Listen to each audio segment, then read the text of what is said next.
Hurricane season, of course, underway, and all this week we've been kind of preparing you for what could come. Now, when a storm forms, of course, the National Weather Service deploys an army of tools to help track the threat. And Chief Meteorologist Eric Fisher joins us right now. Eric, some of those tools require some real bravery. Certainly. I mean, Chris and Paul, imagine just flying into a Category 5 hurricane. Well, the hurricane hunters do that every time there's a storm threat.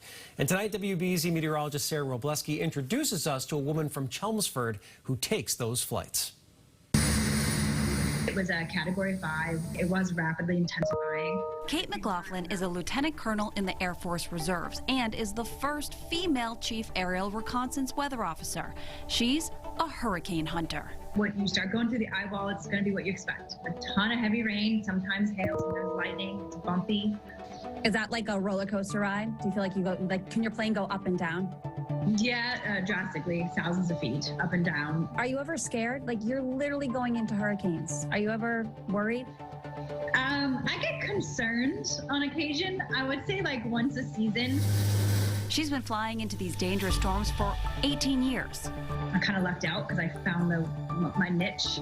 This thrill ride career was sparked while growing up in Chelmsford, Massachusetts. I was in high school when the perfect storm hit, and that's when I kind of got fascinated. She went to the University of Miami to study atmospheric science and joined the ROTC. While I was in school, the actual book, The Perfect Storm, by Sebastian Junger came out. In the book, they actually mentioned hurricane hunters. And that was the first time that I was like, ooh, that might be a cool job. In 2005, she finally got her chance to hunt hurricanes and flew into almost all of them that season, collecting valuable weather data, including Hurricane Katrina. It made me very aware of like why we do what we do and how it impacts the actual people on the ground. Herself included, having her own home flooded. You know, I moved here to Biloxi, Mississippi during that time frame and had to live with the aftermath. I got water in my house, and so it was also kind of eye-opening because it was not just like, oh, this is cool. I mean, it is cool, but it's also like, wow, this is to be respected. Like, this is how it feels when it actually hits your home. Since that season, Kate tells me a lot has changed. So when I first joined, it was myself and one other female meteorologist, and then we had one female pilot, and of a unit of 100. And now almost half of the meteorologists are females. Looking back, it's been pretty drastic, this shift, which is actually really cool. She isn't just a hurricane hunter. She flies missions from the west to east coast and into many of our powerful nor'easters during the winter. And the winter storms are just as devastating, I mean, let's be honest. You know, they are. The winds are crazy. I've seen the pictures of the Cape. I mean, it's intense.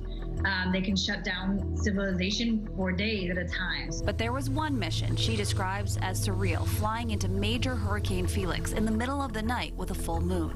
But what was so cool about it was when we got into the eye, this full moon made it look like it was daytime out, and because it was rapidly intensifying, the lightning was everywhere in the eye wall. There was so much lightning that it made everything glow. Despite the beauty, she knows the power of the beast and how important her role as a hurricane hunter is. I don't think it escapes me that it's important to do this.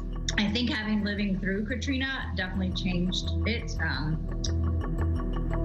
Because before it was like fun and exciting, and it still is, but it's also the, I hope this doesn't make landfall. I'm meteorologist Wroblewski, WBZ News.